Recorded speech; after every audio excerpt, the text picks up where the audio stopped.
Hello, hello. My name is Nacy, and what I'm about to say is not rocket science. And I don't even know if it counts as proper science. Your builds, and specifically your color choices of your builds, could be affecting your mood while you play Minecraft. Most of us have heard of color psychology before, right? We know, sort of, to an extent, that there is meanings associated with the colors, and that those meanings can even affect us subconsciously without us realizing it. I mean, just look at popular brands that have a focus on, say, sustainability, health, or relaxation might use green as their primary brand color, whereas brands that are, say, about food may use orange or red.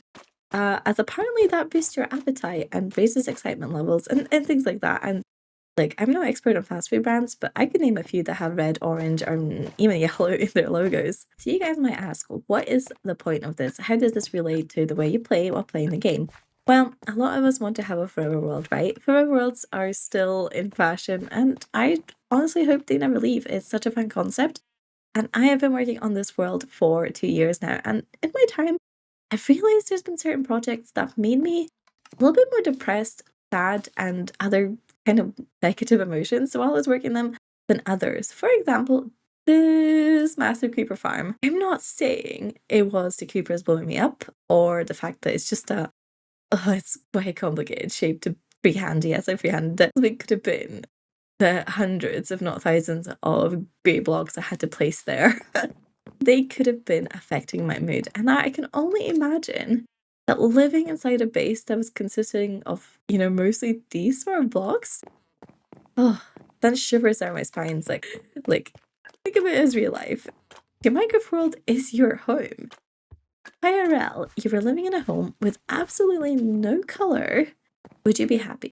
I mean, some people would be. I live in a millennial grey home that I've not had a chance to redecorate yet.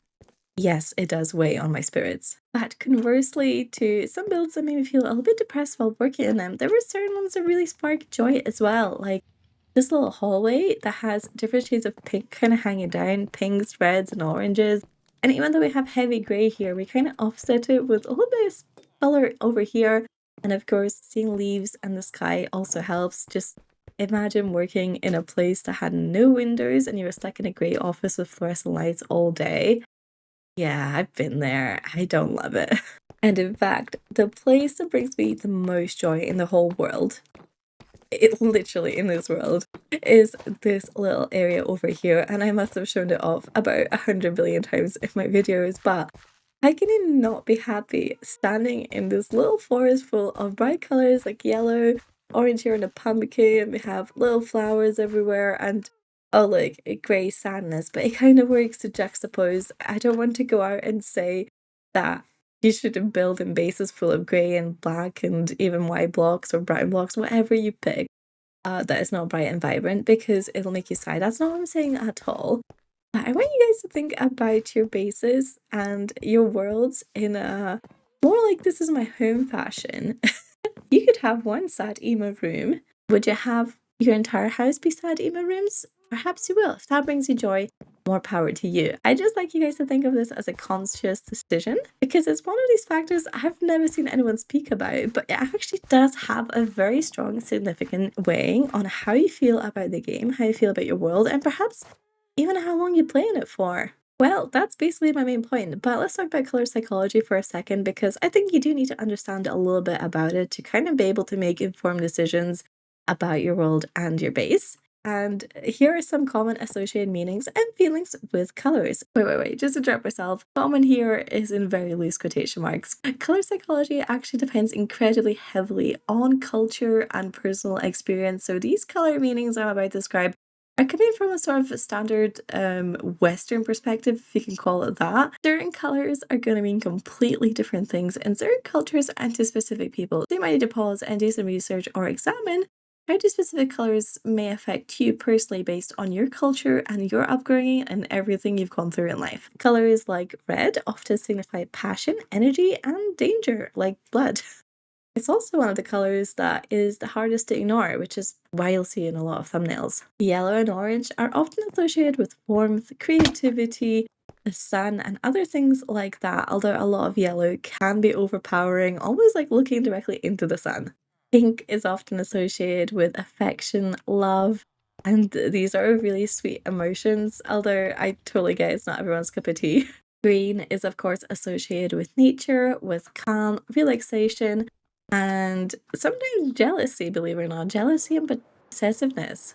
I don't have a good example of blue, so we're just going to stare into my hot springs for a little while. Blue is also calm, is the color of the sky and the sea. It can also be seen as intelligent and smart color.